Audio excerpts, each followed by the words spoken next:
ప్రభునందు ప్రియులారా, మనం గత దినాల్లో ఒక వాక్యాన్ని ధ్యానం చేశాం. అందరికి మతికుంది కదా?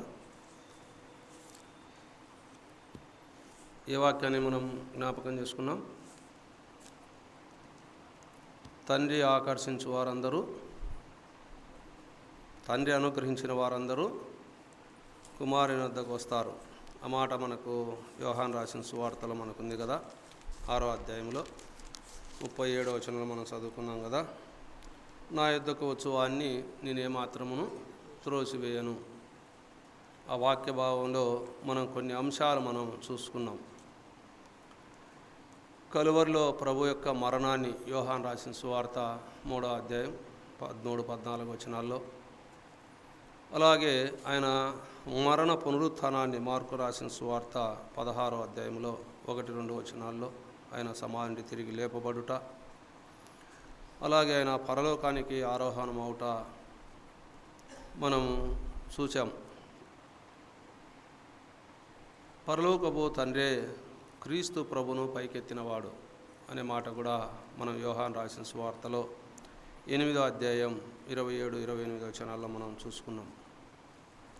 అలాగే ఆయన వద్దకు అనేక మంది నన్ను ఆకర్షించుము, మేము నీ వద్దకు వచ్చేదము, సూలమితి యొక్క మాటలు కూడా మనం జ్ఞాపకం చేసుకున్నాం. నన్ను ఆకర్షించు, మేము నీ వద్దకు వచ్చేదము అని ఆనాడు యేసుక్రీస్తు ప్రభుల వారి వద్దకు అనేక మంది వచ్చారు. వచ్చిన వారిలో అనేక మంది రోగములు స్వస్థత కొరకు వచ్చారు. అనేక మంది శరీర బలహీనతలు, రోగములు వారి కొరకు వారు వచ్చారు. కొంతమంది ఎలా వచ్చారు? ఆహారం కొరకు వచ్చారు. రొట్టె, రసము, ఇంకా ఆయన ఏదన్నా అద్భుతాలు చేస్తాడేమో వాటి కొరకు అనేక మంది ఆయన వెంబడించిన వారు. అందుకే ఆయన 5,000 మందికి ఒకసారి, 4,000 మందికి ఒకసారి ఆయన రొట్టెలు వడ్డించాడు. మత్తయి రాసిన సువార్తలో, లూకా రాసిన సువార్తలో, 4 సువార్తలు ఈ మాటలు ఉన్నాయి. ఎందుకంటే ఆయన 5 రొట్టెలు 2 చేపలు 5,000 మందికి వడ్డించిన స్థలానికి ఆయన ఉన్నాడేమని అనేక మంది వచ్చినట్లు మనం చూస్తాం. అందుకే ఆయన ప్రభులు వారు అన్నమాట, అక్షయమైన వాటి కొరకు, క్షయమైపోయే వాటి కొరకు మీరు కష్టపడుకుడు కానీ అక్షయముగా మనకు కలగబో వాటి కొరకు మనం కష్టపడాలనేదే దేవుని యొక్క ఉద్దేశముగా ఉంది. తర్వాత మనం నుంచి వాటికి నిలబెట్టేసాం. సమయం అయిపోయింది కాబట్టి మనం అంతటితో నిలబడినాం. ప్రభు యొక్క ఉద్దేశము, ప్రభు సన్నిధికి వచ్చేవారు ఏ ఉద్దేశం కింద వస్తున్నారో ఆయన అందరినీ చూపిస్తున్నాడు బైబిల్ గ్రంథంలో. రోగాల కొరకు వచ్చేవారు ఆయన ఆకర్షించేవారే, ఎవరు కాదు. ఆయన ఎవరైతే ఆయన అనుగ్రహిస్తాడో తండ్రి, ఆయన దగ్గరికి వచ్చేవారందరూ కూడా కొంతమంది రోగాల కొరకు వచ్చేవారు, కొంతమంది ఆహారం, జీవనోపాధి కొరకు వచ్చేవారు. ఇప్పుడు ఆ మాటలో మనకు అనేక అర్థాలు ఉన్నాయి. అయితే వాటిని అన్నింటినీ తెలియజేస్తే మనం సమయము సాలదు. ఎందుకంటే ఆ జీవనోపాధి అనేది ఎంతో గొప్పది. ఇప్పుడు మనం అందరి గురించి ప్రార్థన చేస్తున్నాం. పిల్లల చదువు అయితేమి, మన బిడ్డల ఉద్యోగాల విషయమైతేమి, వివాహాల విషయమైతేమి, అలాగే రైతుల విషయమైతేమి, వారి పనుల్లో విషయమైతేమి, అన్ని విషయాలు, వారి వ్యాపారాల విషయమైతే మనం ప్రార్థనలో మనం చేస్తున్నాం. ఇవన్నీ ఈ లోక జీవనోపాధి. అయితే దేవుడు ఒక మాట అన్నాడని కూడా మనం ఆలోచన చేశాం. నన్ను వెంబడించువాడు నాగటి మీద వేసిన వాడు వెనుతిరగకూడదు. అందుకు ప్రభు అయిన యేసు క్రీస్తు వారిని అంగీకరించిన మనము దేవుని సన్నిధానములో మనం దేని కొరకు వస్తున్నాం? చాలామంది వాటి ఆలోచన నిమిత్తమయ్యే వస్తారు. కుటుంబాల పరిస్థితుల గురించి, వాటి గురించే ఎక్కువ. ఆ కాలంలో అయితేమి, ఈ కాలంలో కూడా ఎక్కువ సహోదరులు కూడా చాలామంది చెప్పేది ఏమంటే, మీ సమస్యలన్నీ తీరుతాయి అనే మాటే అందరికీ చెప్తారు. అయితే పాపాలు క్షమించబడతాయని, పరలోక రాజ్యం ఉందని స్పష్టంగా సువార్త ప్రకటిస్తే చాలామంది ప్రభు సన్నిధికి రారు, కొత్తవారు. ఎందుకు? వారికి ప్రభు గురించి తెలియదు. వారికి ప్రభు గురించి తెలియదు కాబట్టే ఆనాడు కూడా అనేక మంది పరిచయులు కూడా నువ్వు ఏ సూచక క్రియ చేస్తున్నావు అని అడిగారు. 6వ అధ్యాయంలో కింద వచనాలు మనం చూస్తే, 27 నుంచి కింద వచనాలు చూస్తే సూచక క్రియ గురించి ఆలోచన చేస్తున్నారు. కానీ ఆయన పరలోక ప్రాప్తిని దయచేస్తాడు, ఆ పరలోకంలో నిత్యత్వాన్ని ఇస్తాడు అనే ఆలోచన చాలామంది ఆ కాలంలో చేయలేదు, ఈ కాలంలో కూడా చేయలేదు. అయితే ఆ కాలంలో దేవుని వాక్యం వినడానికి అనేక మంది వచ్చినట్లు మనం చూస్తాం. ఇప్పుడు మనం ఆలోచన చేస్తే చూడండి, లూకా రాసిన సువార్త 5వ అధ్యాయంలో మనకు మొదటి వచనంలో ఆ మాట కనపడుతుంది. జనసమూహము దేవుని వాక్యం వినుచు ఆయన మీద పడుచుండగా ఆయన గెన్నెసరేతు సరస్సు తీరమున నిలిచి అనే మాట మనం చూస్తాం. అంటే దేవుని వాక్యం కొరకు, ఆయన బోధ వినేదాని కొరకు అనేక మంది ఆయన మీద పడుచు ఉన్నారు. అంటే దేవుని వాక్యం కొరకు వచ్చారు, కానీ అయితే అందులో వీరందరూ కనపడుతూ ఉన్నారు. దేవుని సన్నిధికి దైవవాక్యము మనము ఆలోచన చేయాలి. దైవవాక్యం కొరకు మనం దేవుని సన్నిధికి రావాలే కానీ ఆయన మాటలు ఏం మాటలు? అవి నిత్య జీవం కలిగిన మాటలు. అందుకే యోహాను భక్తుడు యోహాను రాసిన సువార్తలో 6వ అధ్యాయము ఆఖరి 68వ వచనంలో ఏమో ఆ మాట అంటాడు కదా, నీవు తప్ప మాకు నిత్య జీవం మాటలు తెలియజెప్పేవారు ఎవరున్నారు ప్రభువా అంటాడు కదా. అక్కడ చూస్తే చూడండి, అక్కడ 6వ అధ్యాయం 68వ వచనంలో మాట కనబడుతుంది. సీమోను పేతురు, ప్రభువా ఎవని యొద్దకు వెళ్ళుదము, నీవే నిత్య జీవపు మాటలు గలవాడవు. దైవ వాక్యము నిత్య జీవమునిస్తుంది. ఆ నిత్య జీవానికి కావాలనేదే కోరుకునేవారు ప్రభు సన్నిధికి ఏమో వస్తున్నారు. అయితే బేస్తవారం మనం వాక్య కొడికి వచ్చే వారం చాలామంది దైవ వాక్యాన్ని వినాలని, దైవ వాక్యంలో మనం సరిదిద్దబడాలని ఆలోచనలోనే ప్రభు సన్నిధికి మనం వస్తాం. అయితే వాటిలో ఈ కొదమ ముందున్న వారందరూ కూడా ఉన్నారు. మనం ముందు చెప్పుకున్న వారందరూ కూడా బేస్తవారం వచ్చే వారిలో కూడా దైవవాక్యంలో కూడా ముందున్న వారు ఉన్నారు. దైవవాక్యానికి వారు ఎదురు చూసి రక్షణ అనుభవంలో నడిచిన వారు కారు. రక్షణ అనుభవంలో నడిచిన వారు కావాలి. ప్రభుకు కావాల్సింది రక్షణ అనుభవం. ఆయన ఎంతోమంది ప్రభు సన్నిధికి వస్తున్నా అంతమందిలో కూడా చూసేది ఎవరినంటే రక్షణ అనుభవంలో ఉన్నవారిని. ప్రభు సన్నిధికి వచ్చే మనము రక్షణ అనుభవం కావాలి. రక్షణ అనుభవం అంటే దైవ వాక్యాన్ని మనము హృదయమారా అంగీకరించగలిగే వారము, ఆయనకు లోబడగలిగే వారము, ఆయన మాటలను మనము హృదయంలో చేర్చుకునే వారముగా మనం ఉండాలి. అందుకే ద్వితీయోపదేశ కాండంలో అంటాడు కదా, ఆనాడే మోషే ద్వితీయోపదేశ కాండంలో వాక్యం ఎక్కడ ఉండాలి? నీ హృదయంలో ఉండాలి, ద్వార బంధకాల యొద్ద ఉండాలి, నీ గౌని యొద్ద ఉండాలి, నీ చేతికి కంకణాల వలె ఉండాలి, నీ కళ్ళకు అది కాసి వలె ఉండాలి. ఇవన్నీ మాటలు నీ పిల్లలకు వాటిని బోధించాలి అనే మాట మనం చూస్తాం. ఎందుకంటే దైవ వాక్యము మనిషిని ఏం చేస్తుందంటే జీవింపజేస్తుంది. మనిషిని జీవింపజేస్తుంది. ప్రాణాపాయ స్థితిలో ఉన్న వారిని కూడా తెప్పరలా చేస్తుంది దైవవాక్యం. అందుకే దైవవాక్యం కొరకు అనేక మంది ప్రభు సన్నిధికి రావాలి. అది దేవుడు కోరుకునేది. అక్కడ అనేక మంది వచ్చినప్పుడు అక్కడ ఆ సరస్సు తీరంనున్న 2 దోణెలను చూచెను అనే మాట అక్కడ కనబడుతుంది. చూడండి, అక్కడ ఎవరున్నారు? చేపలు పడుతున్నారు వాళ్ళు. ప్రభు ఎవరిని చూస్తాడు? ఎవరు హృదయాలు మనకు దగ్గరగా వస్తాయి? అక్కడ వలలు వేసిన వారు అంతమందిలో ఎంతోమంది జనసమూహంలో ఉన్నారు. అంతమంది జనసమూహంలో అక్కడ వలలు వేసిన వారెవరు? సీమోను అక్కడ వలలు వేశాడు. అంతే కదా. అక్కడ చూస్తే ఆ సరస్సు తీరం 2 దోణెలు చూసాను. జారులు వాటిలో నుండి తమ వలలు కడుక్కొనుచుండగా ఆయన దోణెలలో సీమోనుదైన ఒక దోణె ఎక్కి ఆయన చూశాడు.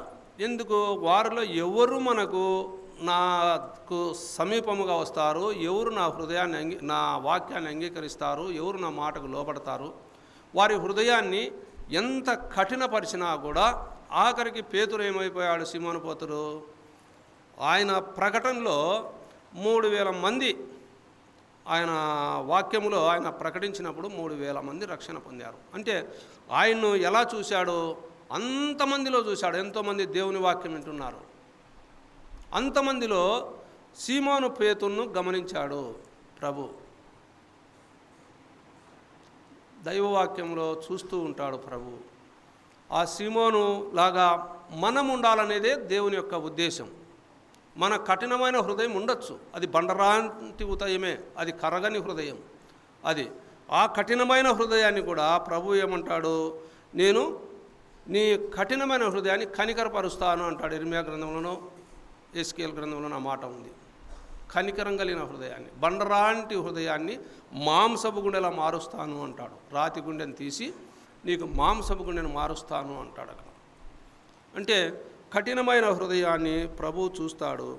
చూసి కూడా అందుకే అక్కడ ఎవరు చూశాడంటే సీమోనును చూశాడు, రక్షించుకున్నాడు. దైవ వాక్యము ఎంతోమంది వింటారు, అయితే విన్నవారి హృదయాల్లో చెవున పడేది ఎవరికో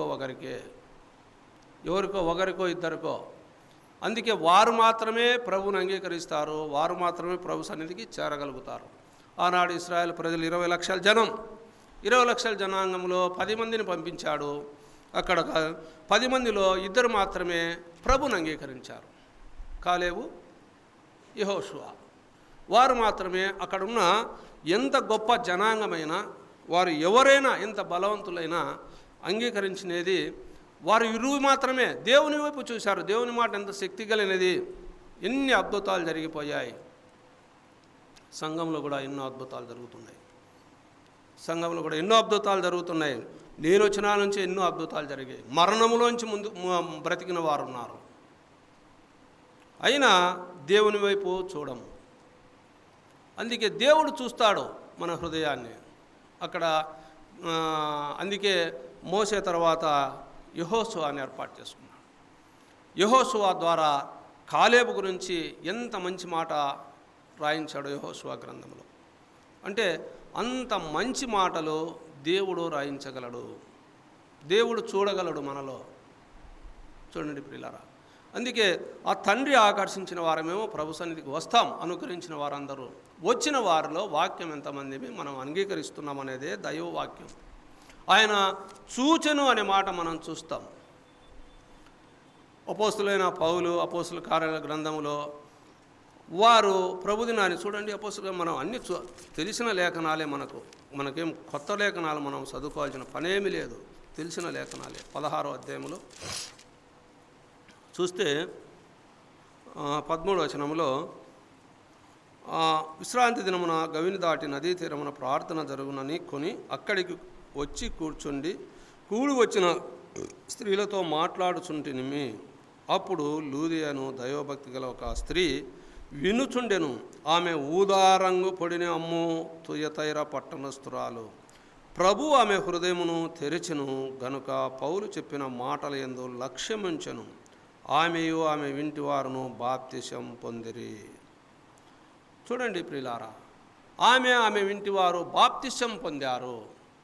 రక్షణ పొందడం అంటే సామాన్యమైనది కాదు. అక్కడే 16వ అధ్యాయంలో 31వ వచనంలో కూడా అయ్యే మాటలు మనకున్నాయి. అయ్యలారా, రక్షణ పొందటకు నేను ఏమి చేయవలెను అన్నప్పుడు అందుకు వారు ప్రభువైన యేసు నందు విశ్వాసం ఉంచినప్పుడు నీవును నీ ఇంటి వారును రక్షణ పొందుదురు. మన ఇంటి వారం రక్షణ పొందక ఉన్నామంటే మన హృదయం ఎలా ఉంది? దేవుడేమో తలుపును యొద్ద నిలుచుండి తట్టుచున్నాడు, దైవవాక్యము. మన హృదయము మనం తెరవలేకున్నాం. తెరిస్తే ఆయన ఏం చేస్తున్నాడు? మనతో పాటు భోజనం చేస్తా అంటాడు, మనతో కూర్చుంటా అంటాడు. చూడండి, మనతో కూర్చోవడం దేవుడు ఎంత గొప్ప భాగ్యం. ఒక పాపి యొద్ద, జక్కయ్య పాపి యొద్దకు ఇంటికి వెళ్తానే ఆయనలో ఏం జరిగిపోయింది? రక్షణ కార్యం జరిగిపోయింది.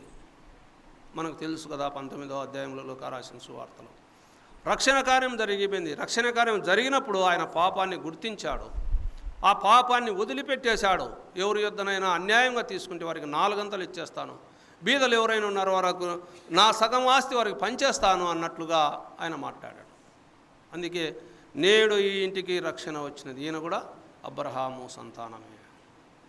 నశించిపోయేదాన్ని వెదకి రక్షించుటకే మనిషి కుమారుడు వచ్చాడని దైవవాక్యము మనకు స్పష్టంగా మనకు బయలుపరచబడుతుంది. అక్కడ ప్రభు చూశాడు. ఎవరు ప్రభుకు హృదయం ఇవ్వగలరో ఆయనకు తెలుసు. హృదయం ఇచ్చిన వారు ఆయన సేవలో ముందుకు సాగుతారు, ఆయన పనిలో ముందుకుంటారు, పరిచర్యలో ముందుకుంటారు, అన్నిట్లో ముందుకుంటారు. సమయానికి టైం 2 నిమిషాలు ఉంటే వచ్చేవాళ్ళు ఉన్నారు. మొదటి పాట అయిపోయేటప్పుడు వచ్చేవాళ్ళు ఉన్నారు. ఆఖరి పాటలు అయిపోయేటప్పుడు వచ్చేవారు ఉన్నారు. ఆరాధన జరిగేటప్పుడు వచ్చేవారు ఉన్నారు. అది తప్పు అని ఎన్నోసార్లు హెచ్చరిస్తాను నేనైతే. ఎందుకంటే 5 నిమిషాలైనా ప్రభు సన్నిధికి వచ్చి ప్రభు కోసం ఎదురు చూసేవాడిని ప్రభు చూస్తాడు. ప్రభు కోసము వచ్చి నీ ప్రార్థన ముందు ప్రభుకు అర్పించి ప్రభు సన్నిధానంలో నువ్వు కూర్చొని ఉంటే నీతో సంభాషించాలనే దేవునికి ఒక ఉద్దేశం ఉంటుంది. నీతో మాట్లాడాలనే ఒక ఆలోచన ఉంటుంది. ముందు ఎవరు వచ్చారో వారికే ప్రాధాన్యత ఇస్తాడు ప్రభు. అది గుర్తు ఎరిగి చాలామంది ఇప్పటికైనా మనం ఆలోచన చేసి ప్రభు సన్నిధికి మనము రావాలి. అపోస్తులైన పౌలు చూడండి ప్రియులారా, దేవుని సన్నిధానంలో దైవవాక్యం మనం వింటున్న మనము దేనికి వస్తున్నాం? మనం ఈ లోకంలో మన పోషణ కొరక, మన పిల్లల కొరక, మన ఆస్తులు సంపాదించుకునే దాని కొరక, దేని కొరకు మనం దేవుని సన్నిధికి వస్తున్నాం? మనం రక్షించబడినది దేని కొరకు?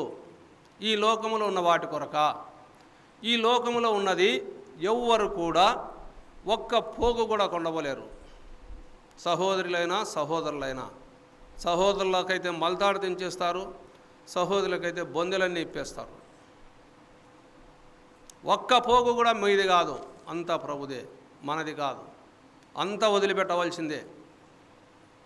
అయితే అపోస్తులైన పౌలు అంటాడు చూడండి, ఫిలిప్పీయులకు రాసిన పత్రికలో 3వ అధ్యాయంలో 10వ వచనంలో అంటాడు, ఏ విధము చేతనైనను మృతుల్లో నుండి నాకు పునరుత్థానము కలగాలని ఆయన మరణ విషయంలో సమానానుభవము గలవాడనై ఆయనను ఆయన పునరుత్థాన బలమును వెరుగు నిమిత్తమును ఆయన శ్రమలో పాలివాడనగుట ఎట్టిదో వెరుగు నిమిత్తమును సమస్తమును నష్టపరుచుకొని వాటిని పెంటతో సమానముగా ఎంచుకొనుచున్నాను అన్నారు.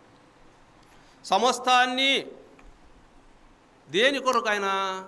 ఆయన మరణ పునరుత్థానం, మరణము ఆయన ఎలా మరణించాడు, ఎలా తిరిగి లేచాడు, ఆ మరణ పునరుత్థాన బలమును ఏ విధము చేతనైనా నేను ఆయన మరణ పునరుత్థాన బలమును వెరుగు నిమిత్తము అంటాడు.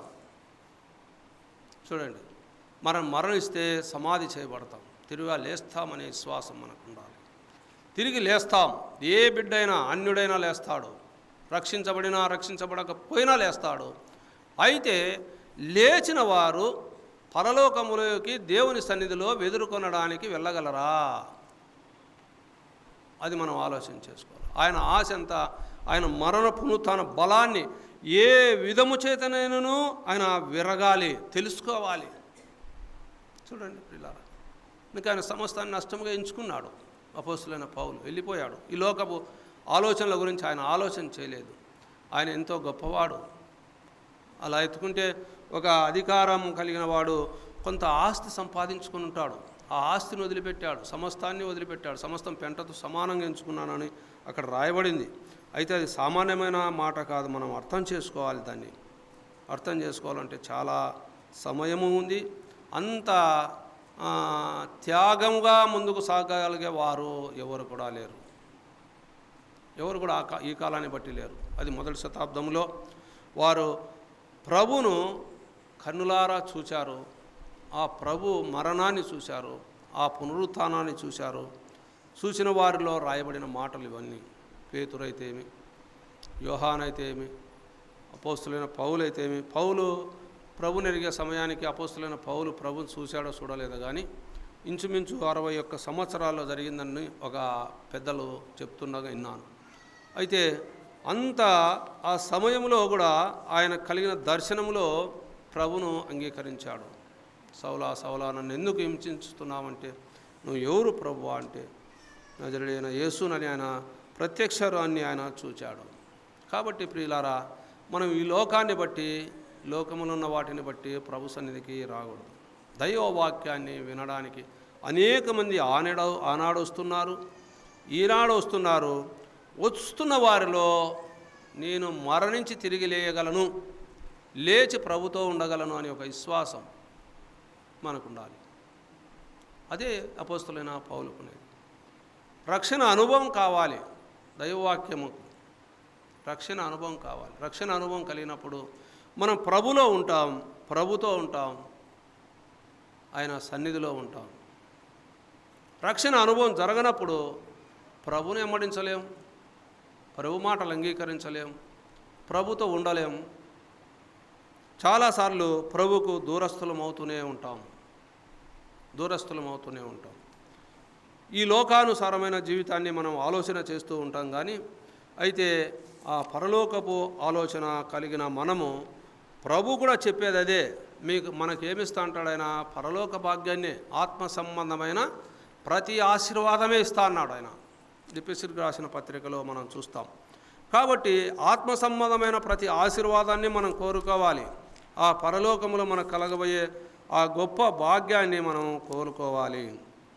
కాబట్టి ప్రియులారా, ఆ అపోస్తులైన పౌలు కలిగిన మంచి మనసు మనకు ఉండాలి. మన పౌరస్థితి ఆ పరలోకంలో ఉన్నదని కింది భాగాల్లో కూడా ఫిలిప్పీయులకు రాసిన పత్రికలో ఆ కింది భాగాల్లో మనకు కనబడుతుంది. 3వ అధ్యాయంలోని మనం చూస్తే 20-21 వచనంలో మన పౌరస్థితి పరలోకమందున్నది, అక్కడ నుండి ప్రభువైన యేసుక్రీస్తు అను రక్షకుని నిమిత్తము కనిపెట్టుకొని ఉన్నాము. చూడండి ప్రియులారా, ఇంకా కింద 21 వచనంలో సమస్తమును తనకు లోబర్చుకొనజాలిన శక్తిని బట్టి ఆయన మన దీన శరీరమును తన మహిమగల శరీరమునకు సమరూపము గలదానిగా మార్చును. ఈ దీన శరీరాన్ని మహిమగల శరీరముగా, సమరూపము గలదానిగా మారుస్తాడు ప్రభు. చూడండి, సమరూపము గలదానిగా మార్చినట్లు మనం చూస్తున్నాం. ప్రభు సన్నిధికి వచ్చేవారము ఆహారం కొరకు కాదు, రోగాల స్వస్థత కొరకు కాదు. మరణిస్తే నేను ఎక్కడికి వెళ్తాను? ఎక్కడికి వెళ్తాను? ఈ లోకములో మనం జరిగించిన క్రియలను బట్టి తీర్పు ఉన్నదని కొరింథీయులకు రాసిన పత్రికలో ఉంది. అందరం ప్రభు ఎదుట నిలబడాలి. అక్కడికి వెళ్ళినాక ప్రభు తీర్పులో నాకు ఏమి బహుమానం ఇవ్వగలడు? బలా నమ్మకమైన దాసుడా అని ఇవ్వగలడా? బలా నమ్మకమైన దాసురాలా అని ఇవ్వగలడా? చెడ్డ దాసుడా, చెడ్డ దాసురాలా అని మనకు ఇవ్వగలడా? ఆయన అపోస్తులైన పౌలు, నా కొరకు నీతి కిరీటము అక్కడ ఉంచబడి ఉన్నది. నా కొరకే కాదు, మీకు కూడా. ఆయన్ను ఎవరైతే ఆయన్ను అంగీకరిస్తారో వారందరికీ కూడా ఆ పరలోకంలో కిరీటాలు ఉన్నాయి. ఆ బంగారు వీధులు మనం ఊరకు దైవవాక్యాన్ని చదువుకుంటున్నాం. కానీ ఆ ప్రకటన గ్రంథం 21-22 అధ్యాయాలు చదువుకుంటే అక్కడ జరగబోయే బంగారు వీధులు అవి ఎవరి కొరకంటే మన కొరకే. అక్కడ సిద్ధపరిచాడు గొప్పవి. అందుకే ఆయన శరీరధారగా ఉన్నప్పుడు, మీరు ఈ భూలోకంలో ధనమును హెచ్చించక, ధనాన్ని వెత్తిపెట్టుకొనక, ధనాన్ని దాచిపెట్టుకొనక, ఆ పరలోకపు ధనం కొరకు మీరు శ్రమించుడి అనే మాట మనకు 6వ అధ్యాయంలో మనకు కనపడుతుంది కదా. అక్కడ చూడండి ప్రియులారా, ఆ పరలోకపు ధనాన్ని మనం సంపాదించుకోవాలనేదే దేవుని యొక్క ఉద్దేశం. తండ్రి ఆకర్షిస్తే ఆయన వద్దకు వస్తారు. ఆయన వద్దకు వచ్చిన వారు ఆయన ఏమాత్రము త్రోసివేయడు ప్రియులారా. అందుకే యోహాను రాసిన సువార్తలు అంటాడు. చూడండి, యోహాను రాసిన సువార్తలో ఆ పరలోకపు తండ్రి ఆకర్షించేవాడుగా ఉన్నాడు. 6వ అధ్యాయము 44వ వచనంలో, నన్ను పంపిన తండ్రి వానిని ఆకర్షించితేనే కానీ ఎవడును నా యొద్దకు రాలేడు, అంత్య దినమున నేను వానిని లేపదును. చూడండి ప్రియులారా, నన్ను పంపిన తండ్రి వానిని ఆకర్షించితేనే కానీ ఎవడును నా యొద్దకు రాలేడు, అంత్య దినమున వాని నేను లేపుతా. సులమితి అంటుంది కదా సంఘం, నన్ను ఆకర్షించుము, మేము నీ యొద్దకు వచ్చేదాము. ఆకర్షణ శక్తి ప్రభువుకుంది. తండ్రి ఆకర్షించేవాడుగా ఉన్నాడు, కుమారుడు కూడా ఆకర్షించేవాడుగా ఉన్నాడు. 12వ అధ్యాయంలో మనం చూస్తాం కదా. 12వ అధ్యాయంలో 32వ వచనంలో, నేను భూమి మీద నుండి పైకెత్తబడిన ఎడల అందరినీ నా యొద్దకు ఆకర్షించుకుందని చెప్పాను. తండ్రి ఆకర్షించేవాడుగా ఉన్నాడు, కుమారుడు ఆకర్షించేవాడుగా ఉన్నాడు. తండ్రి ఆకర్షించేవాడు, కుమారుడు ఆకర్షించేవాడు. ఇప్పుడు మనం ఏ స్థితిలో ఉన్నాం?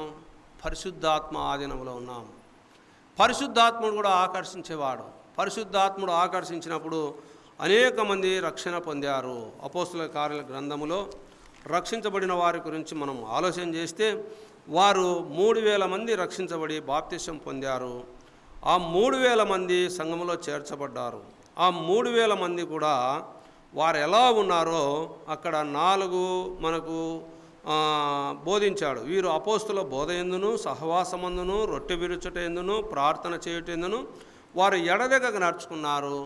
నడుచుకోవడమే కాకుండా 46వ వచనములో మరియు వారు ఏక మనస్కులై ప్రతి దినము దేవాలయంలో తప్పక కూడుకొనుచు వింటింటా రొట్టె విరుచుచు దేవుని స్తుతించుచు ప్రజలందరి వలన దయ పొందిన వారై ఆనందంతోనూ నిష్కపటమైన హృదయముతోనూ ఆహారము పుచ్చుకొనుచుండిరి.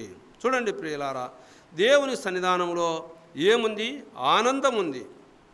అక్కడ హృదయము సంతోషముతో ఆహారం పుచ్చుకుంటూ ఉన్నారు. ఆ సంతోషముతో వారు అందరూ కూడా దేవుని స్తుతించుచు ప్రజలందరి వలన దయ పొందిన వారై ఉన్నారు. ఏక మనస్కులై ఉన్నారు. దేవుని సన్నిధికి ఎలా రావాలంటే ఏక మనస్కులై రావాలి. ఏ పని చేసినా ఏక మనసుతో చేయాలి. వంట పరిచర్య చేసిన, మందిరాన్ని శుభ్రం చేసిన, పత్రికలు పంచిన, ప్రార్థన చేసిన ఒకే భావం హృదయంలో నిలబడగలగాలి. సంఘము ఏ విధము చేతనైనను సంఘము క్షేమాభివృద్ధి పొందాలనేదే ప్రభు యొక్క ఉద్దేశం. సహోదరుల ప్రార్థనలో రేపు ఏకభావంతో ఏక మనసుతో ప్రార్థించినప్పుడు అక్కడ అనేక మంది అక్కడ ఆ ప్రార్థన ద్వారా దేవుడు అనేక మందిని ప్రభు సన్నిధికి నడిపించగలడు. ఒక విశ్వాసి యొక్క ప్రార్థన ఎలా ఉండాలంటే పాపికి రక్షణ కలగాలి. ఏ విధము చేతనైనా ఏ కుటుంబంలో రక్షింపబడకున్నారో ఆ కుటుంబాలను గుర్తు చేసుకొని ప్రార్థన చేయాలి. అది ఎందుకంటే మనకు కావాల్సింది ఆనాడు 5 తలాంతులు ఇచ్చిన వారు 5 తలాంతులు సంపాదించారు, 2 తలాంతులు ఇచ్చిన వారు 2 తలాంతులు సంపాదించారు, 1 తలాంతు ఇచ్చినవాడు పాతి పెట్టాడు. అయితే 5 తలాంతులు సంపాదించిన వానికి 5 రాజ్యాల మీద స్థానం ఇచ్చాడు. 2 తలాంతులు సంపాదించిన వానికి 2 రాజ్యాల మీద స్థానం ఇచ్చాడు.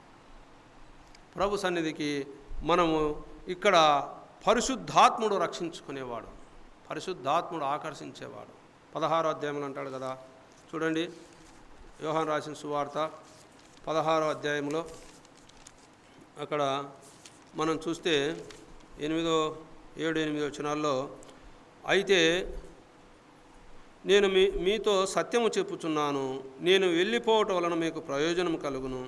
నేను వెళ్ళని ఎడల ఆదరణకర్త మీ యొద్దకు రాడు, నేను వెళ్ళిన ఎడల ఆయన మీ యొద్దకు పంపబడును. చూడండి ప్రియులారా, పరిశుద్ధాత్మ దేవుడు అక్కడ ఆకర్షించేవాడుగా మనకు ఉన్నాడు. ఆయన వచ్చి పాపమును గూర్చియు, నీతిని గూర్చియు, తీర్పును గూర్చియు, లోకమును గూర్చియు ఒప్పుదల చేయును. లోకులు నా యందు విశ్వాసం ఉంచలేదు గనక పాపమును గూర్చియు, నేను తండ్రి వద్దకు వెళ్ళుట వలన మీరిక నన్ను చూడరు గనక నీతిని గూర్చియు, ఈ లోకాధికారి తీర్పు పొంది ఉన్నాడు గనక తీర్పును గూర్చియు ఒప్పుకొనజేయును. చూడండి ప్రియులారా, పరిశుద్ధాత్ముడు తీర్పును గురించి ఒప్పుదల చేస్తాడు, ఆకర్షిస్తాడు, ప్రభు సన్నిధికి నడిపించుకుంటాడు. అవును ప్రియులారా, లూకా రాసిన మన అపోస్తుల కార్యాల గ్రంథములో అక్కడ పరిశుద్ధాత్ముడు 2వ అధ్యాయం మనం చూస్తాం 4వ వచనములో. ఆ పరిశుద్ధాత్ముడు ఆకాశం నుంచి ఆ సంఘం ప్రార్థన చేస్తుండగా వారి మధ్యలో దిగినప్పుడు అనేక మంది పరిశుద్ధాత్మతో నింపబడిన వారై ఉన్నారు. అక్కడ మనం చూస్తే 2వ అధ్యాయం 4వ వచనంలో మాట మనకు కనబడుతుంది. కాబట్టి మనం దేవుని సన్నిధానంలో మన ప్రార్థన అయితేమి, మన సహవాసం అయితేమి ప్రభుతోనే ఉండాలి. అదే ప్రభు యొక్క కోరిక. చూడండి ప్రియులారా, కాబట్టి మనం తీతు రాసిన పత్రికలు కూడా ఆయన ఆత్మను మనకు ఆయన చూడండి, తీతు రాసిన పత్రికల మాట మనకు కనబడుతుంది 3వ అధ్యాయంలో 5వ వచనంలో, మనం నీతిని అనుసరించి చేసిన క్రియామూలముగా కాక తన కనికరము చొప్పుననే పునర్జన్మ సంబంధమైన స్నానము ద్వారాను పరిశుద్ధాత్మ మనకు నూతన స్వభావం కలగజేయుట ద్వారాను మనల్ని రక్షించను. మనం ఆయన కృప వలన నీతిమంతులమని తీర్చబడి నిత్య జీవమును గుర్చిన నిరీక్షణను బట్టి దానికి వారసులముటకై ఆ పరిశుద్ధాత్మను మన రక్షకుడైన యేసుక్రీస్తు ద్వారా ఆయన మన మీద సమృద్ధిగా కుమ్మరించెను అనే మాట మనం చూస్తాం. పరిశుద్ధాత్మ దేవుడు సమృద్ధిగా మన మీద కుమ్మరించేవాడుగా ఉన్నాడు. దైవవాక్యం దేవుని సన్నిధానంలో మనం దేని కొరకు మనం రావాలంటే దేవుని ఆత్మను పొందిన మనముగా ఉండాలి. మనము ఆత్మను పొందుకోవాలి. దేవుని ఆత్మలో ఉండి నడిపింపగలిగినప్పుడే దేవుడు మనతో ఉంటాడు. మనకు ఆయన ఆదరణకర్తగా ఉంటాడు. ఆయన సత్యస్వరూపుగా ఉంటాడు. ఆయన మనతో నిత్యము ఉండేవాడుగా ఉన్నాడు. ప్రియులారా, అందుకే ఎవరెవరిని ఆకర్షించాలి? దేవుని సన్నిధానములో తండ్రి ఆకర్షించేవాడు, కుమారుడు ఆకర్షించేవాడు, పరిశుద్ధాత్ముడు ఆకర్షించేవాడు. ఆకర్షణ పొందిన మనము దేవుని సన్నిధికి ఎలా రావాలో పరమగీతముల గ్రంథంలో ఒక మాట రాయబడింది. చూడండి, పరమగీతముల గ్రంథంలో మనం చదువుకునే భావమే లేఖనమే అక్కడే ఆ మాట మనకు కనబడుతుంది. 1వ అధ్యాయంలో 4వ వచనంలోనే, నన్ను ఆకర్షించుము, మేము నీ యొద్దకు పరిగెత్తి వచ్చేదము. నన్ను ఆకర్షించుమని ఏకవచనము అక్కడ రాయబడింది. మేము అని అక్కడ బహువచనము రాయబడింది. అంటే ప్రభు సన్నిధికి ఆకర్షించిన మనము ప్రభు సన్నిధికి ఒంటరిగా వచ్చేవారముగా ఉండకూడదనేదే దైవ వాక్యము. ప్రభు సన్నిధికి ఒంటరిగా కాదు, తోడు తీసుకొని రాగలగాలి. మనం ఏం చేస్తున్నాం? తోడు తీసుకొని రాలేకున్నాం ప్రభు సన్నిధికి. ఆనాడు యోహాను రాసిన సువార్తలో 1వ అధ్యాయంలో మనం చూస్తాం. అక్కడ ఆంద్రేయ ఏం చేశాడు? పేతురును దేవుని సన్నిధికి నడిపించినట్లు మనం 1వ అధ్యాయంలో మనం చూస్తాం. పేతురు ఆంద్రేయ అక్కడ ప్రభును చూడడమే కాక అతని సహోదరుడైన సీమోనును చూసి మేము మెస్సేను కనుగొంటిమని అతనితో చెప్పి యేసునొద్దకు అతని తోడుకొని వచ్చాను. ఒక్కడుగా రాలేదు అక్కడ ఆంద్రేయ, తోడుగా పేతురును తోడుకొని వచ్చినట్లు మనం చూస్తాం. 4వ అధ్యాయంలో మనం చూస్తాం సమరయ స్త్రీ యొక్క రక్షణ అనుభవం. సమరయ స్త్రీ అనేక మందిని అక్కడ ప్రభు సన్నిధికి నడిపించినట్లు మనం చూస్తాం. 4వ అధ్యాయంలో మనం చదువుకుంటాం కదా, మాట 39 నుంచి మనం చదువుకుంటే, నేను చేసినవన్నీ నాతో చెప్పినని సాక్ష్యం ఇచ్చిన స్త్రీ యొక్క మాటను బట్టి ఆ ఊరిలోని సమరయుల్లో అనేకులు ఆయన యందు విశ్వాసం ఉంచిరి. ఆ సమరయులు ఆయన వద్దకు వచ్చి తమ యొద్ద ఉండుమని ఆయనను వేడుకొనిరి. గనుక ఆయన అక్కడ 2 దినములుండెను. ఆయన మాటలు వినినందున ఇంకను అనేకులు నమ్మి ఆ స్త్రీని చూసి, ఇంక మీదట నీవు చెప్పిన మాటను బట్టి కాక మా మటుకు మేము విని ఈయన నిజముగా లోకరక్షకుడిని తెలుసుకొని ఉన్నామనిరి. ప్రభు సన్నిధికి నడిపించగలిగే బాధ్యత అది మన మీద ఉంది. ఎవరినైనా సరే, ఇప్పుడు ఇన్ని 3 రోజులు సహోదరులు కష్టపడి ఎంతో ప్రయాసతో అనేక గృహాలను దర్శించి పిలిచాడు ప్రభు అంటాడు, మీరు వెళ్ళిన ప్రతి స్థలాన్ని దీవిస్తానన్నాడు. ఆ కుటుంబాలన్నీ దీవించబడి ప్రభు సన్నిధికి చేరి ఆత్మరక్షణ పొందితే ఆ పరలోకములో ఆ ప్రభు సన్నిధిలో ఉంటే ప్రభు ఎంత సంతోషిస్తాడు. మారు మనసు కలిగి ఒక్క పాపి మారు మనసును కోరుకుంటాడు ప్రభు. అదే కదా లూకా రాసిన సువార్త 15వ అధ్యాయంలో 1వ వచనం నుంచి ఉన్న మాటలు అవే మనకు. అక్కడ గొర్రె పిల్లను గురించి మాట్లాడాడు, అక్కడ బంగారు నాణ్యాల గురించి మాట్లాడాడు, తప్పిపోయిన కుమారుని గురించి మాట్లాడాడు. మనం ఆలోచన చేస్తే అక్కడ మారు మనసు కలిగిన ఒక పాపి దేవుని సన్నిధికి వస్తే 100 మంది గొర్రెలు ఉన్నా సరే వాటిని అన్నిటిని వదిలిపోయి తప్పిపోయిన గొర్రె పిల్లని ఎత్తుకులాడే దేవుడు ఆయన. నిత్య నరకాగ్ని ఉన్నానికి వెళ్ళగలిగే వారిని ఆయన వెంటబడే దేవుడుగా ఉన్నాడు. అందుకే మనం ప్రభువును సన్నిధికి నడిపించగలిగే బాధ్యత మనది. నడిపించిన తర్వాత పాపను గురించి, నీతిని గురించి, తీర్పును గురించి ఒప్పుదల చేసేది ప్రభు, పరిశుద్ధాత్ముడు. అది దేవుని సన్నిధానములో ఒక రక్షించబడిన విశ్వాసి యొక్క బాధ్యత, భారము అది. ఆనాడు స్టెఫెను కాదు బర్నబా అనుకుంటారు. చూడండి, అపోస్తల కార్యాల గ్రంథంలో మనకు ఆ మాట కనబడుతుంది. అపోస్తల కార్యాల గ్రంథంలో 11వ అధ్యాయంలో దండిగా ఉన్నాయి వచనాలు, అయితే కొంత మాత్రం చదువుకుందాం. ఎందుకంటే 19వ వచనం నుంచి అక్కడ శ్రమను బట్టి చెదిరిపోయిన వారులు ఈదులకు తప్ప మరి ఎవనికి వాక్యం బోధింపక పెనికే, కుప్రా, అంతియోక ప్రదేశముల వరకు సంచరించిరి. కుప్రీలు కొందరును కురోనీయులు కొందరును వారిలో ఉండిరి. వీరు అంతియొకయకు వచ్చి గ్రీసు దేశపు వారితో మాట్లాడుచు ప్రభు అయిన యేసును గూర్చిన సువార్త ప్రకటించిరి. ప్రభు హస్తం వారికి తోడై ఉండెను గనుక నమ్మిన వారు అనేకులు ప్రభు తట్టు తిరిగిరి. వారిని గూర్చి సమాచారం యెరూషలేములోనున్న సంఘపు వారు విని బర్నబాను అంతియొక వరకు పంపిరి. అతడు వచ్చి దేవుని కృపను చూసి సంతోషించి ప్రభువును స్థిర హృదయముతో హత్తుకొనవలెనని అందరినీ హెచ్చరించెను. దైవ సన్నిధికి వస్తే దైవ వాక్యము బోధిస్తారు, దేవుడు బోధిస్తాడు. ఎవరైనా సరే ఇక్కడ ఉన్నప్పుడు వారికి గురించి ప్రభు సన్నిధికి వచ్చిన వారికి దైవవాక్యాన్ని బోధిస్తాడు. బోధించినప్పుడు వారిలో ఉన్న ఆ పాపాన్ని వారికి చూపించగలుగుతాడు ప్రభు. వారిని ఆలోచన చేసుకొని ఆ పాపం గురించి వారు ఒప్పుదల చేసుకొని ప్రభువాని పాపిని నా పాపాలు క్షమించని వారి హృదయంలో అప్పుడే ప్రభు కార్యం జరిగిస్తాడు. అందుకే అక్కడ అందరినీ హెచ్చరించినప్పుడు అతడు పరిశుద్ధాత్మతోనూ విశ్వాసంతో నిండుకొని సత్పురుషుడు. ఆ బోధించే ఆయన కూడా ఎలా ఉండాలి అక్కడ చెప్తున్నాడు. పరిశుద్ధాత్మతోనూ విశ్వాసముతోనూ నిండుకొని ఉండాలి వాక్యం బోధించేవారు. చూడండి ప్రియులారా, ఒక రక్షణ కావాలి, సంఘానికి క్షేమాభివృద్ధి కావాలనేదే ప్రభు యొక్క ఉద్దేశం. బహుజనులు ప్రభు పక్షమున చేరిరి. అంతటా అతడు సౌలును వెతుకుటకు తార్సునకు వెళ్ళి అతన్ని కనుగొని అంతియొకకు తోడుకొని వచ్చెను. వారు కలిసి 1 సంవత్సరం అంతా ఈ సంఘములో ఉండి బహుజనులకు వాక్యమును బోధించిరి. మొట్టమొదట అంతియొకలో శిశువులు క్రైస్తవులనబడిరి. చూడండి, దైవ వాక్యములో బోధించేవాడు దేవుడు, పరిశుద్ధాత్ముడు.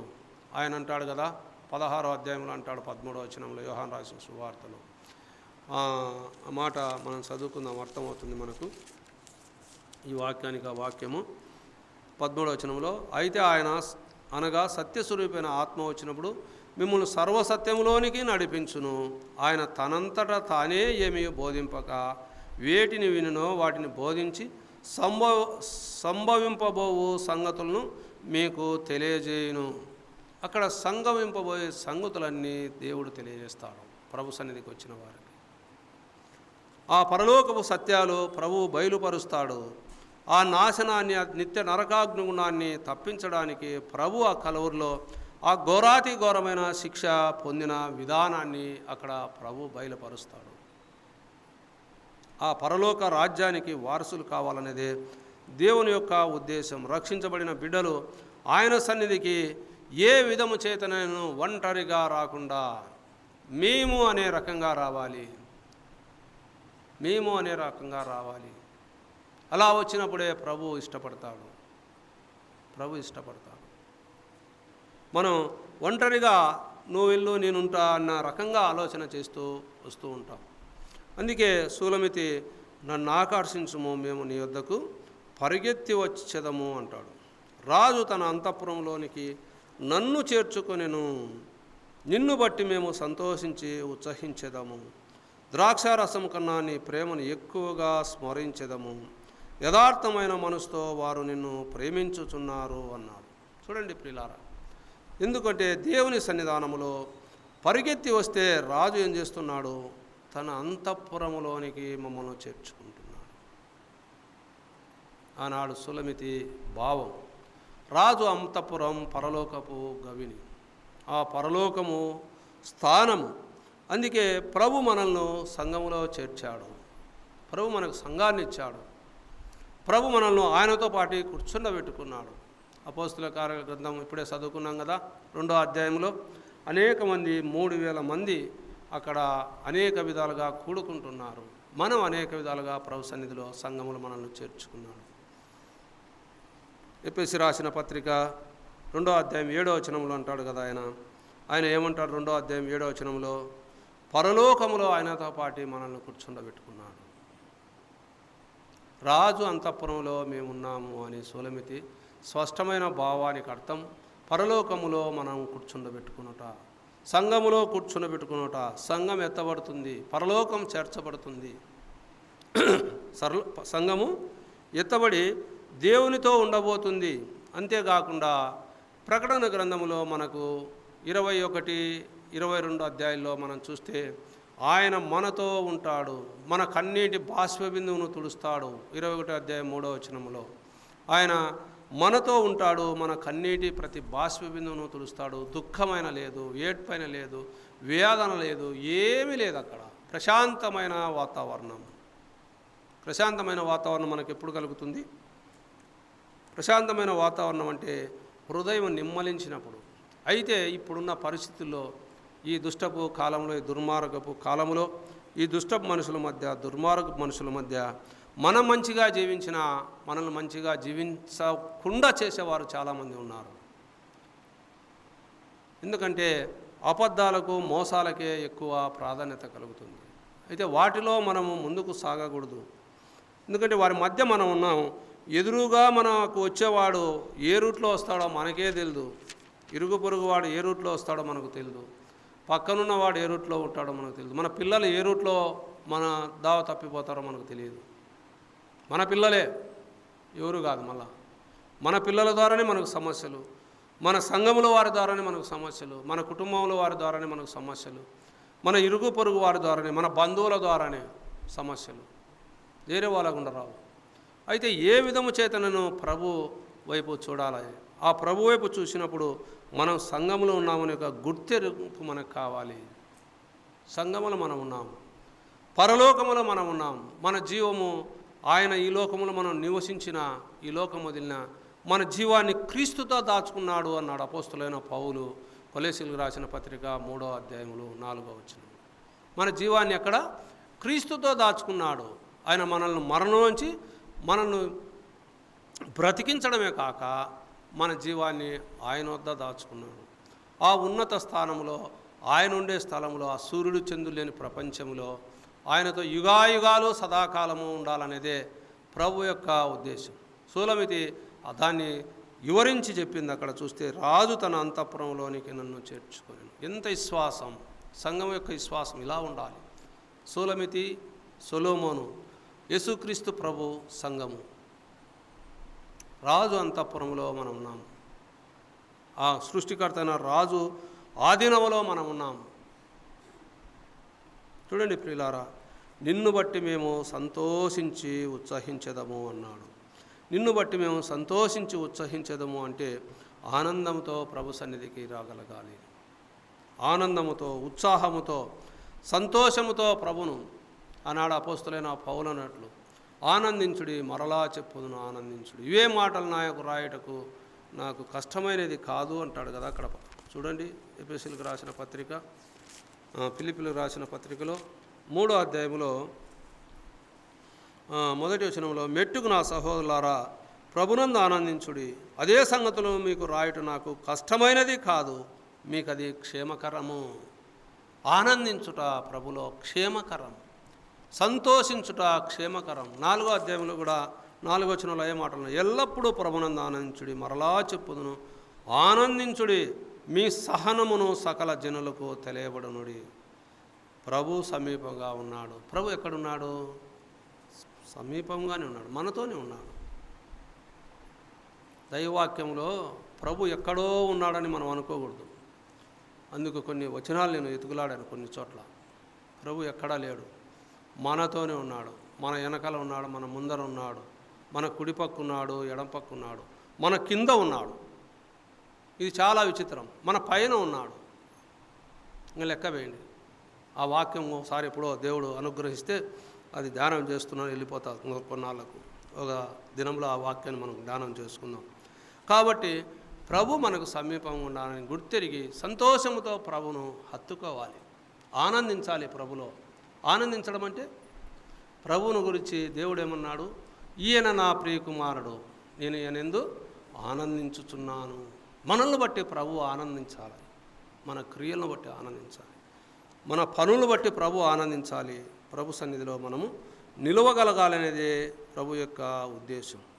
ద్రాక్షారసం కన్నా నీ ప్రేమను ఎక్కువగా స్మరించదము అంటుంది సులభతి. చూస్తే ద్రాక్షారసం కన్నా నీ ప్రేమను ఎక్కువగా మనం స్మరించదము అంటే ప్రభు ఏం చేశాడు? ఆయన అప్పగింపబడబోయే రాత్రి ఒక పాత్రను ఇచ్చాడు. పాత్ర ద్రాక్షారసం దేనికి? సంతోషానికి సూచన ద్రాక్షారసం. ఆయన రొట్టెను విరిచి ఇచ్చాడు. 19వ అధ్యాయం మనం చూస్తాం. అక్కడ మనం చూస్తే లూకా రాసిన సువార్తలో అదే మాటలు అపోస్తలుడైన పౌలు ప్రభువు నాకు అప్పగించిన దానిని నేను పొందామా మనము? ప్రభు అప్పగించిన దానిని పొందాలి. రొట్టె ద్రాక్షారసము పొందాలి. పొందడం అంటే రొట్టె ఆయన శరీరానికి సాదృశ్యంగా ఉంది, ద్రాక్షారసం ఆయన పావన రక్తానికి సాదృశ్యంగా ఉంది. ద్రాక్షారసంలో సంతోషం ఉంది. అయితే ఆయన రక్తములో ప్రతి పాపము కడగబడింది. అది గుర్తురగాలి. పొందడం అంటే ఆయన ప్రేమ అక్కడ ఉంది. ఆయన మనల్ని అంతవరకు ప్రేమించాడు. లూకా రాసిన సువార్తలో 13వ అధ్యాయములో, యోహాను రాసిన సువార్తలో 13వ అధ్యాయం 1వ వచనం. ఆయన మనల్ని అంతవరకు ప్రేమించాడు.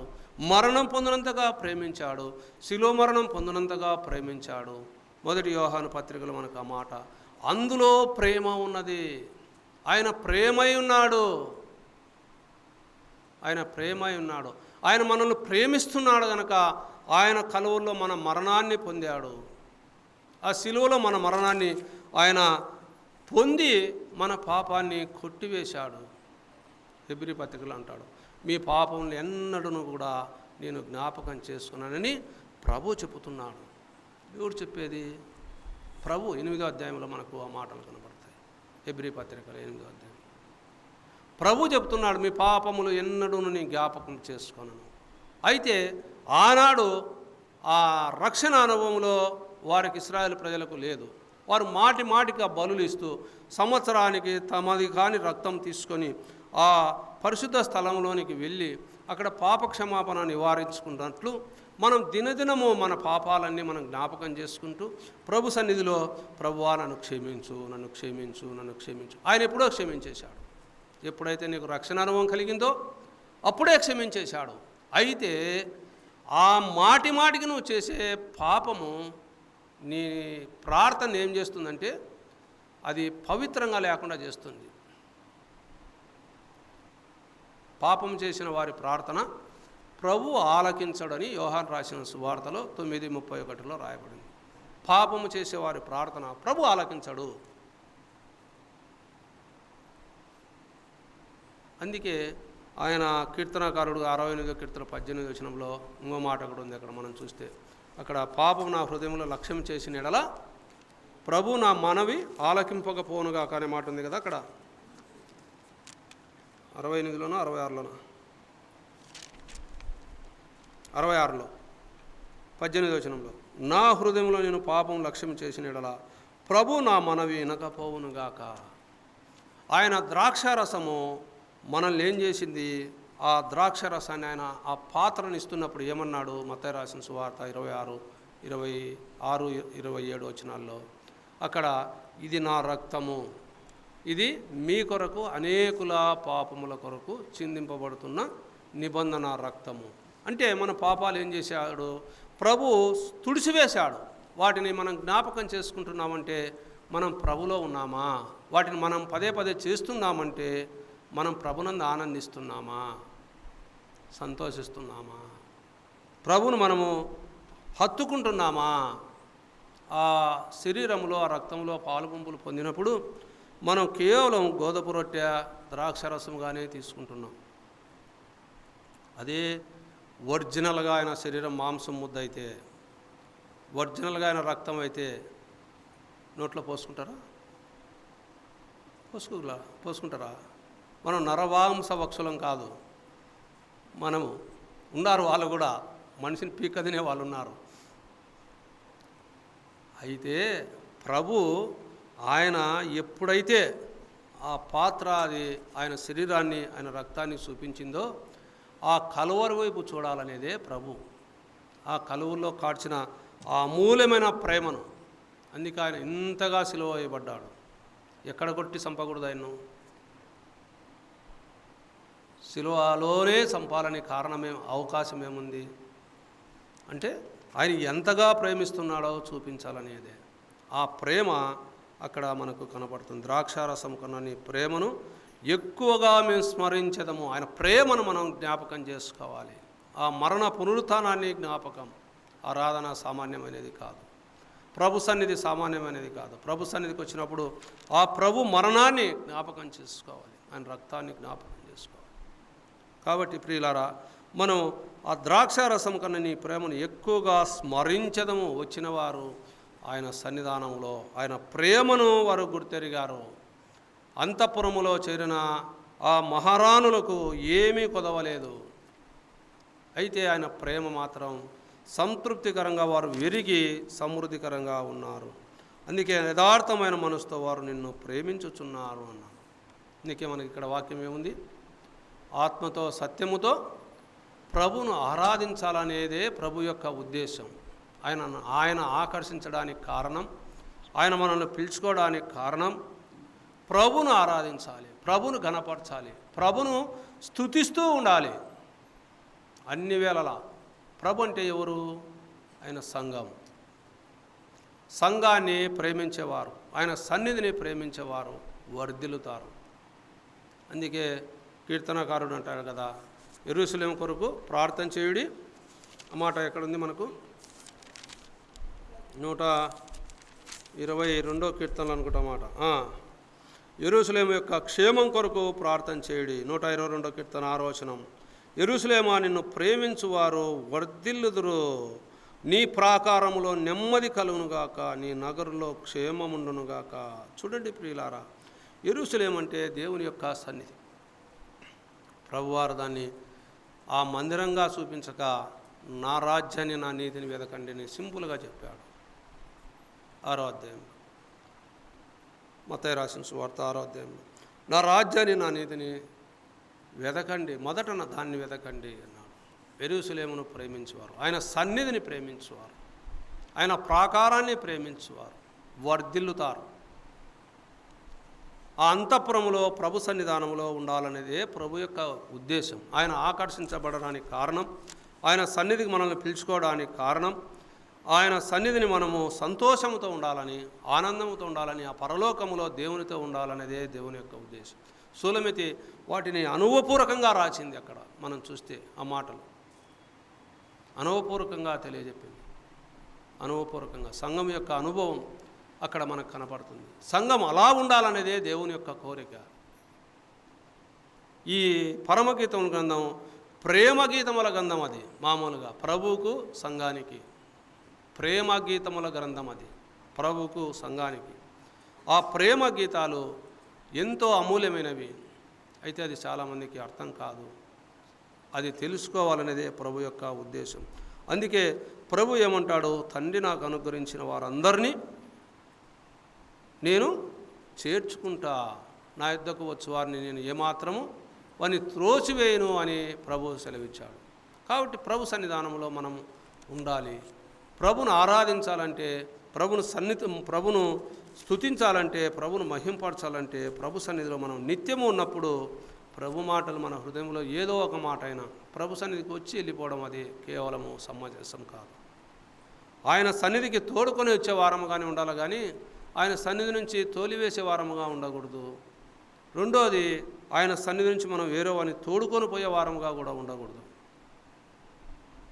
చాలా తప్పు. కాబట్టి ప్రభు సన్నిధానంలో మన ప్రార్థన ప్రభు ఆలకించాలంటే పాపానికి దూరముగా ఉండాలి, శాపానికి దూరముగా ఉండాలి, వాక్య రక్షణ అనుభవములో మనము ఉండాలి. ఆ రక్షణ అనుభవము కలిగి తిమోతి ఏమంటాడు? సమయమందును అసమయమందును, అపోస్తలుడైన పౌలు, తిమోతి సమయమందును అసమయమందును వాక్యమును బోధించుము, ఖండించుము, బుద్ధి చెప్పుము అని 4వ అధ్యాయంలో 1వ వచనంలో అంటారు. 2 తిమోతి పత్రిక 4:2 వచనంలో ఆ మాట మనకు కనపడుతుంది. ఖండించుము, బుద్ధి చెప్పుము, తెలియని వారికి తెలియజెప్పుము అని సెలవిచ్చాడు. అక్కడ చూస్తే వాక్యము అందరికీ బోధించాలి, సమయమందు బోధించాలి, అసమయమందు బోధించాలి, ఖండించాలి, బుద్ధి చెప్పాలి, దిద్దుబాటు కలిగించాలి. అందుకే ఆయన యోహాను భక్తుడు 3వ పత్రికలో అంటాడు కదా, ఆయన కొందరిని అగ్నిగుండం నుంచి లాగినట్లు అని అంటాడు. అగ్నిగంధంలో పడేవారిని లాగినట్టు ప్రభు సన్నిధికి మనం నడిపించగలిగే వారముగా ఉండాలి. దైవవాక్యము ప్రభు సన్నిధికి ఎవరినైతే తోడుకొని వస్తామో మనం తోడుకొని వచ్చే బాధ్యత మంది, ఆకర్షించుకునే బాధ్యత అయింది. ఒప్పుదల చేసేవాడు ఆయన, పరిశుద్ధాత్ముడు. ఆయన సన్నిధానంలో యథార్థమైన మనసుతో ఎవరైతే ఆయన అంగీకరిస్తారో వారు పరలోకంలో, ఆ అంతఃపురములో, ఆ సన్నిధిలో, దేవుని సన్నిధిలో ఉంటారు. ఆ సూర్యుడు చంద్రుడు లేని ప్రపంచాన్ని చూస్తారు. అదే దేవుని యొక్క ఉద్దేశం. కాబట్టి వారిలో మనం ఉండాలి, మనము ఆ ప్రభుతో ఉండాలి. అదే మనం కోరుకునేది. ఎన్నాళ్ళు ప్రభు సన్నిధికి వచ్చిన దైవవాక్యాన్ని మనం అర్థం చేసుకోలేకపోతే మన జీవితాలు ఎండిన భూమిలో ఎడారిలాగానే ఉంటాయి. కాబట్టి ఆయన సిలువ వైపు, ఇప్పుడు మనం ఒక పాట పాడుకున్నాం కదా, ఓ యువతి యువక ఓ యవనుండా అనే పాట. అక్కడ ఆయన సిలువను గుర్తులో ఉంచుకోవాలి. అలా ఉంచుకొని మనం ముందుకు సాగుదాం.